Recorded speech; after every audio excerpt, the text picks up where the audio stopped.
जय श्री कृष्णा मित्रों। आज मैं आपके सामने एक ऐसी बात रखने वाली हूँ जो शायद आपने पहले कभी इस तरह नहीं सुनी होगी। एक ऐसी बात जो उस इंसान के लिए है जो थक गया है, जो टूट गया है, जो हर सुबह उठता है और सोचता है आज भी वही दर्द है, वही तकलीफ है, वही बोझ है जो रात को सोते वक्त था, और फिर भगवान से एक सवाल पूछता है, हे कृष्ण, मेरा बुरा वक्त कब खत्म होगा?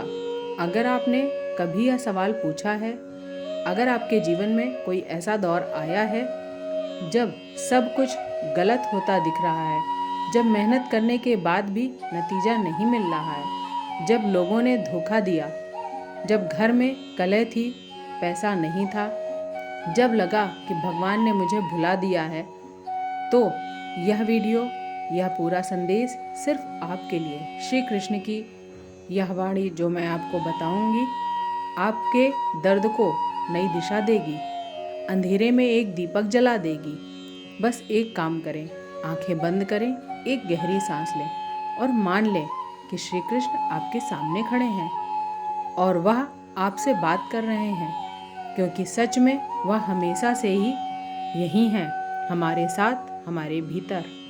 जीवन एक अजीब परीक्षा है।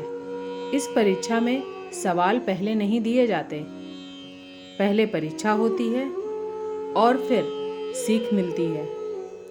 यह बात सुनने में कठोर लगती है, लेकिन यही सत्य है, और भगवान श्री कृष्ण ने अर्जुन को यही सत्य सुनाया था। उस दिन कुरुक्षेत्र के मैदान में जब अर्जुन का धनुष उनके हाथ से गिर गया था, जब उनकी आंखों में आंसू थे, जब उनके पैर कांप रहे थे, महाभारत के सबसे बड़े योद्धा एक क्षण में टूट गया था। उस टूटे हुए इंसान को भगवान ने कुछ बड़ा देने के लिए चुना, उसे ज्ञान दिया, सत्य दिया, जो आज हजारों साल बाद भी उतना ही ताजा है। भगवान श्री कृष्ण कहते हैं, हे अर्जुन, इस संसार में जो कुछ भी हो रहा है वह सब मेरी ही इच्छा से हो रहा है। तू केवल साधन मात्र है, तू कर्म कर, फल की चिंता मुझ पर छोड़ दे। यह बात सुनने में सरल लगती है, लेकिन जब जीवन में तूफान आता है तब इस बात को याद रखना सबसे कठिन होता है। आज का यह पूरा संदेश इसी एक सत्य पर आधारित है।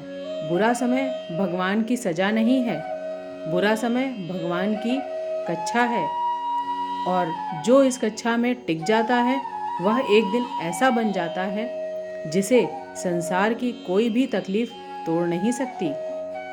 भगवान कहते हैं, जो इस संसार में आया है वह एक न एक दिन जाएगा, जो गया है वह एक न एक दिन आएगा।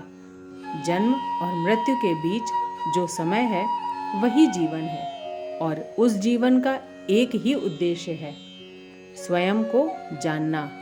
जब हम दुख में होते हैं तब हम खुद से दूर हो जाते हैं। हम बाहर की दुनिया को दोष देते हैं, लोगों को दोष देते हैं, भाग्य को दोष देते हैं। लेकिन भगवान कहते हैं, हे अर्जुन, तेरा शत्रु बाहर नहीं, तेरा शत्रु तेरे भीतर है।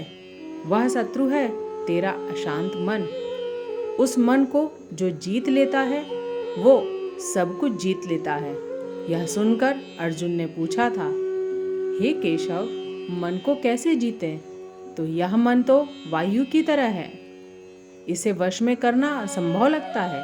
और भगवान ने मुस्कुराते हुए कहा था, हाँ अर्जुन, मन को जीतना कठिन है लेकिन असंभव नहीं। अभ्यास और वैराग्य से मन को साधा जा सकता है। धीरे धीरे, एक एक कदम, एक एक सांस।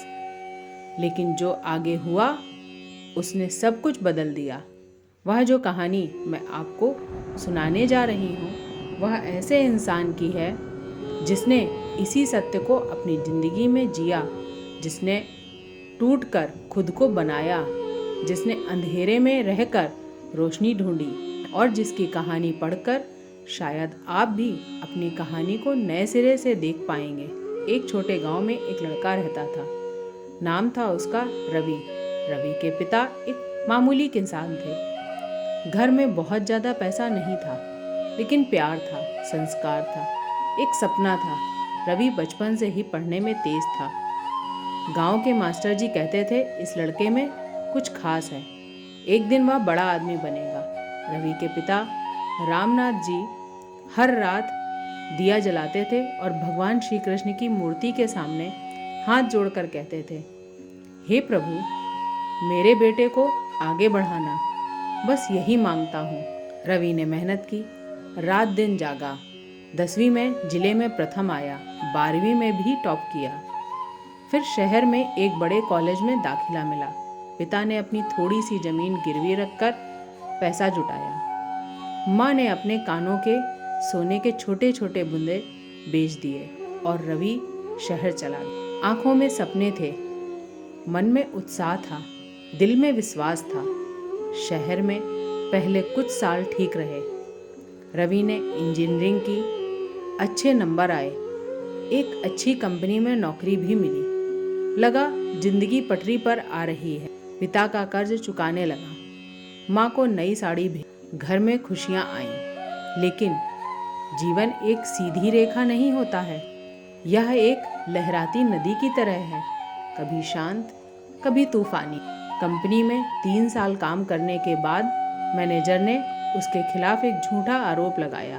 रवि ने कंपनी के डेटा को लीक किया है। वह यह सुनकर हैरान हो गया। उसने कुछ नहीं कहा, लेकिन मैनेजर का ऊपर अच्छा प्रभाव था और रवि एक छोटे गांव का साधारण सा लड़का। नौकरी चली गई। रवि ने सोचा, ठीक है, नई नौकरी ढूंढूंगा, लेकिन उस झूठ के आरोप ने उसका नाम बर्बाद कर दी। इंडस्ट्री छोटी थी, बात फैल गई। कोई भी उसे नौकरी देने को तैयार नहीं था। इसी दौरान उसके पिता रामनाथ जी बीमार पड़ गए। किडनी की बीमारी, बहुत महंगा इलाज। उसी समय रवि की शादी को 2 साल ही हुए थे। पत्नी प्रिया घर वापस चली गई। मित्रों, सोचिए उस इंसान की स्थिति, नौकरी गई, नाम बर्बाद, पिता बीमार, पत्नी ने साथ छोड़ा, पैसे खत्म और घर में माँ जो हर दिन रोती रहती। रवि एक रात अपने उस छोटे से किराए के कमरे में बैठा था। अंधेरे में वह दीवार से टिक कर बैठा था। आंसू भी तब निकलते हैं जब थोड़ी उम्मीद होती है। रवि तो उससे भी आगे जा चुका था। उसने मन में सोचा, भगवान, क्या मैंने कुछ गलत किया? क्या मेरे माँ बाप की कुर्बानियाँ झूठी थी? तो फिर यह सब क्यों हो रहा है? तभी जीवन ने उसे एक ऐसी सीख दी जिसने उसकी सोच बदल दी। उस रात उसी कमरे में रवि की नज़र एक पुरानी किताब पर पड़ी जो उसके पिता ने बचपन में उसे दी थी, श्रीमद् भगवद गीता। रवि ने वह किताब उठाई। उसके पन्ने पीले पड़ गए थे। उसके पिता ने कुछ पंक्तियों के नीचे लाल कलम से लकीरें खींची थी। रवि ने वह पढ़ा, इस आत्मा को कोई शस्त्र काट नहीं सकता, जला नहीं सकता, पानी भिगो नहीं सकता, हवा सुखा नहीं सकता। रवि रुका। उसने यह लाइनें दोबारा पढ़ी, फिर तीसरी बार, और अचानक उसकी आंखों से आंसू बह निकले। लेकिन इस बार अब वह आंसू दर्द के नहीं थे। इस बार वह आंसू एक अजीब सी शांति के थे। उसने महसूस किया, मेरा असली स्वरूप है, वह इन तकलीफ़ों से परे है। नौकरी गई लेकिन मैं नहीं गया, पत्नी ने साथ छोड़ दिया लेकिन मेरी आत्मा नहीं टूटी, पिता बीमार है लेकिन उसका प्यार अभी भी मेरे साथ है। उस रात रवि ने एक संकल्प लिया, मैं टूटूंगा नहीं, मैं भागूंगा भी नहीं, मैं कृष्ण पर भरोसा करूंगा। रवि ने अगले ही दिन एक नई शुरुआत की। कोई बड़ी नौकरी नहीं मिल रही थी तो उसने छोटे काम से शुरुआत करी। एक ट्यूशन सेंटर में बच्चों को पढ़ाने लगा। महीने के 4,000, लेकिन इज्जत थी, मेहनत थी, एक आंतरिक संतोष था। पिता का इलाज चल रहा था। रवि हर महीने कुछ पैसे भेजता था। गांव के लोगों ने थोड़ी मदद की और धीरे धीरे पिता की तबीयत सुधरने लगी। एक दिन ट्यूशन सेंटर में एक बच्चे के पिता आए। उन्होंने रवि को पढ़ाते हुए देखा। उनकी आंखों में कुछ चमका। उन्होंने रवि से बात की। पता चला वह एक छोटी सी टेक्नोलॉजी कंपनी चलाते थे। उन्हें एक ईमानदार और काबिल इंजीनियर की ज़रूरत थी। रवि ने उन्हें सच बताया। यहाँ उसने अपना पूरा किस्सा सुना दिया। वह सोचते रहे। फिर रवि से बोले, तुम अपना पूरा झूठे आरोप का, नौकरी जाने का सब सच। वह व्यक्ति रुके, सोचते रहे, फिर बोले, रवि, मुझे सच्चाई चाहिए और तुम में वह दिखती है। कल से आ जाओ। मित्रों, यह कोई जादू नहीं था, यह कोई चमत्कार नहीं था, यह था कर्म का फल। रवि ने उस छोटे से ट्यूशन सेंटर में पूरी ईमानदारी से काम किया और उस ईमानदारी ने उसे वह दरवाज़ा दिखाया जो उसे कभी दिखा नहीं था। भगवान श्री कृष्ण कहते हैं, हे अर्जुन, जो मनुष्य फल की इच्छा छोड़कर कर्म करता है, उसके लिए मैं स्वयं उसका मार्ग प्रशस्त करता हूँ। वह कभी खाली हाथ नहीं रहता। रवि की नई जिंदगी शुरू हुई। धीरे धीरे एक एक कदम, और 3 साल बाद वह उसी कंपनी का सीनियर मैनेजर बन गया। मित्रों, यह रवि की कहानी नहीं, यह आपकी कहानी है। यह हर उस इंसान की कहानी है जो आज अंधेरे में बैठा है और सोच रहा है कि उजाला कभी नहीं आएगा, बस टिके रहो।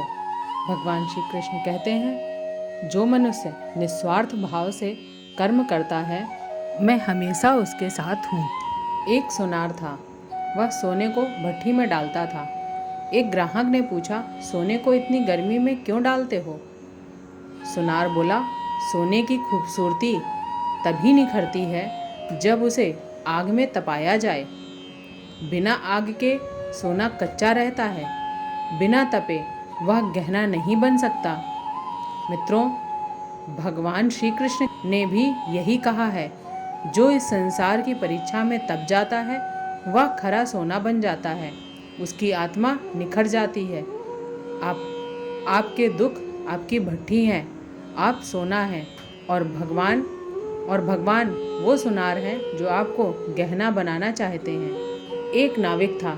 एक बार समुद्र में भयंकर तूफान आया। उसके साथी डर गए, लेकिन नाविक शांत रहा। उसने नाव की पतवार थामी और कहा, इस तूफान से डरो नहीं, तूफान को महसूस करो। तूफान ही बताएगा कि नाव को किस दिशा में मोड़ना है। मित्रों, जीवन में तूफान आएगा, लेकिन तूफान से भागने वाला नहीं है, तूफान से खड़े होकर लड़ने वाला है। खड़े होकर जो लड़ता है वही असल नाविक है। भगवान श्री कृष्ण कहते हैं, हे अर्जुन, दुख में घबराना नहीं, सुख में उत्तेजित नहीं होना, और यही मोक्ष का रास्ता है। एक बगीचे में गुलाब का पौधा था। एक बच्चे ने पूछा, भगवान ने गुलाब को इतना सुंदर बनाया तो कांटे क्यों दिए? तो माली बोला, बेटा, कांटे इसलिए नहीं दिए कि फूल को दर्द हो, कांटे इसलिए दिए ताकि कोई उसे तोड़ ना सके। कांटे उसकी रक्षा करते हैं। मित्रों, आपके जीवन में तकलीफ़ें आपके कांटे हैं।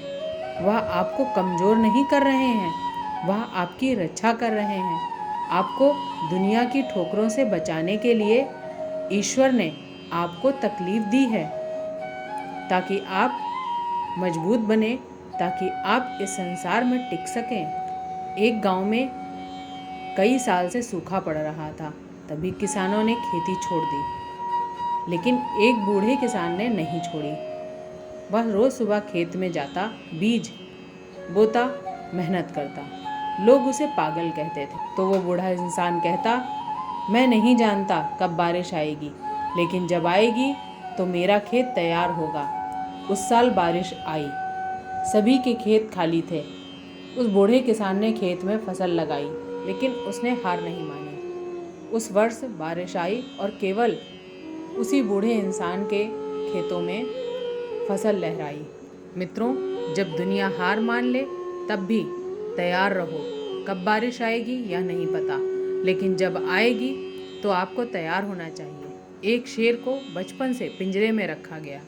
वो बड़ा हुआ, उसे ताकत थी, उसमें दम था, लेकिन वो पिंजरे की सीमा से बाहर नहीं जाता था। एक दिन पिंजरे का दरवाज़ा खुल गया। लोग डर गए, लेकिन शेर बाहर नहीं गया। क्यों? क्योंकि उसने खुद पिंजरे को अपनी दुनिया मान ली थी। कितने लोग ऐसे हैं जो अपनी परिस्थितियों को ही नियत मान बैठे हैं, जो सोचते हैं बस यही मेरी ज़िंदगी है। लेकिन भगवान कहते हैं, हे अर्जुन, तू असीम है, तू अनंत है। तूने जो पिंजरा बनाया है उसे तोड़ और मेरी तरफ आ। भगवान श्री कृष्ण की सबसे बड़ी शिक्षा है कर्मयोग, और इसे समझना बहुत ज़रूरी है, क्योंकि हम अक्सर यह गलती करते हैं।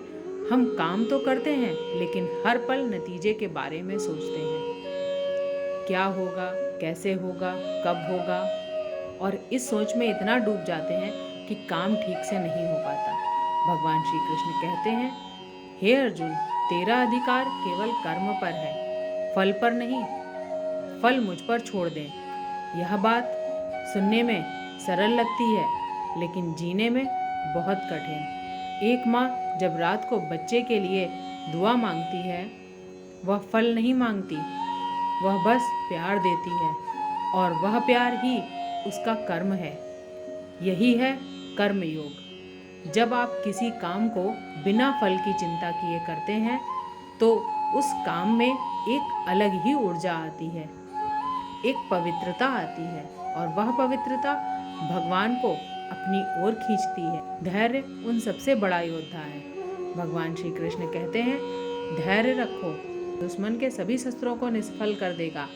मित्रों, धैर्य को हम अक्सर कमजोरी समझते हैं। हम सोचते हैं जो चुप रहता है वह कमजोर है, लेकिन सच इसका उल्टा है। सबसे बड़ा बल धैर्य है, क्योंकि धैर्य रखना सहज नहीं है। एक नदी को देखिए, वह पत्थरों को तोड़ती भी नहीं, वह धीरे धीरे बहती है, और एक दिन पहाड़ उसके नीचे घिस जाते हैं, नदी आगे बढ़ जाती है। आपके जीवन की परिस्थितियाँ वो पत्थर हैं, वह नदी बनकर बहते रहो, रुको मत, धैर्य रखो, एक दिन पत्थर घिस जाएगा। ईश्वर पर भरोसा रखो। भगवान श्री कृष्ण कहते हैं, जो मुझ पर पूर्ण विश्वास रखता है उसका मैं स्वयं भार उठाता हूँ।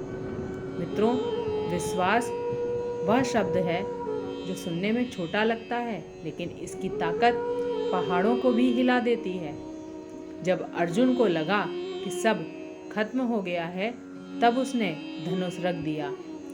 जब उसने कहा मैं नहीं लड़ूंगा, उसे ज्ञान दिया और कहा मुझ पर भरोसा कर, मैं हूँ।